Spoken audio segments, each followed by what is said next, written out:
ಹೇಳ್ರು ದೇವದ ವೇಷ ಹಾಕಿ ಅವಳನ್ನ ಎದುರಿಸ್ರು ಅಂದ್ರೆ ನನ್ನನ್ನು ಯಾವನ ಹೆದರ್ಸಿದ್ದು? ನಾವಲ್ಲ. ಸುಮ್ಮನೆ ಇರೋ. ಅಷ್ಟೊಂದು ಹತ್ರ ಬಂದು ಭಯಪಡ್ಸದ ನೀವು? ಏನೋ ನಾನಾಗಿರೋದಕ್ಕೆ ಬ್ಯಾಲೆನ್ಸ್ ಮಾಡ್ದೆ. ಅವಳಿಗೇನಾರು ಹಂಗೆ ಮಾಡಿದ್ರೆ ಸತ್ತೇ ಹೋಗಿರೋಳು. ಆಮೇಲೆ ದೆವ್ವ ಆಗಿ ನಮ್ಮೆಲ್ಲರಿಗೂ ಕಾಟ ಕೊಟ್ಟಿರೋಳು. ಏಯ್, ಏನ್ ಬೊಗಳ್ತಾ ಇದ್ಯಾ? ಮಗ, ಅವ್ರಪ್ಪಂಗೆ ಫೋನ್ ಮಾಡ್ದೇನೋ?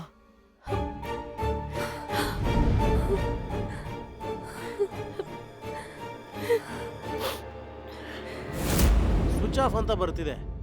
ನ್ಯೂಸ್ ಕೇಳಿದ್ಮೇಲೆ ಫ್ಲೈಟಲ್ಲಿ ವಾಪಸ್ ಬರ್ತಿರ್ಬೋದು ಅನ್ಸುತ್ತೆ. ಒಂದು 2 hours ವೇಟ್ ಮಾಡೋಣ. ಮಗ, ನನ್ಗೊಂದು ಡೌಟು ಕಣೋ.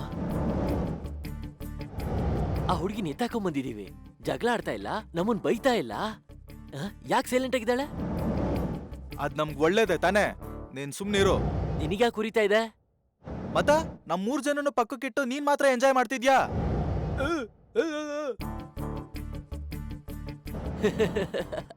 ಮಗ, ನಮ್ಗಿನ್ನು ಟೈಮ್ ಇದೆ ಅಲ್ಲ, ಅಷ್ಟ್ರೊಳಗೆ ಒಂದ್ಸಲ ಒಂದು ಗೇಮ್ ಆಡೋಕ್ ಹೋಗಿ ಬರಲ್ಲ? ಗೇಮ್ ಎಲ್ಲ ಓಕೆ, ಆದ್ರೆ ನೀನ್ ಬೇಡ. ಯಾಕೆ?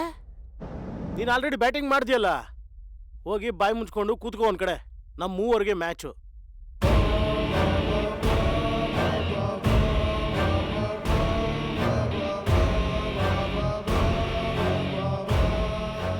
ಡೋಂಟ್ರೆ ಆಟ ಅಣ್ಣ. ಡೋಂಟ್ರೆ ಅಂದ್ರೆ?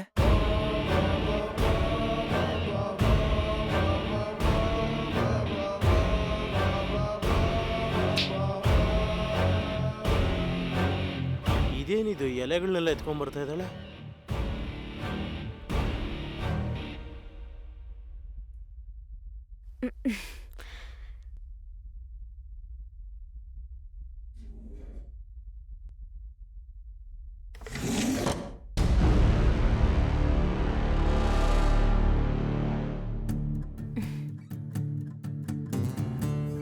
ಕರ್ತಿದ್ರೆ ಇವಳೇ ಬರ್ತಿದ್ಲೇನಪ್ಪ. ಸುಮ್ನೆ ಕ್ಲೋರೋಫಾರ್ಮ್ ವೇಸ್ಟ್ ಮಾಡ್ಬಿಟ್ವಿ.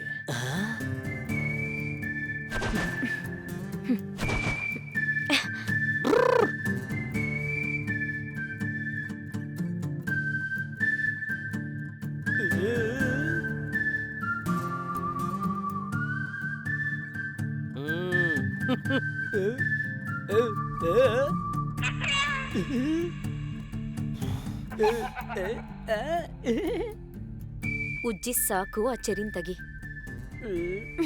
ಆತ್ರ ಪಡ್ಬೇಡ. ಇವಾಗೇನಾಗುತ್ತೆ ನೋಡು.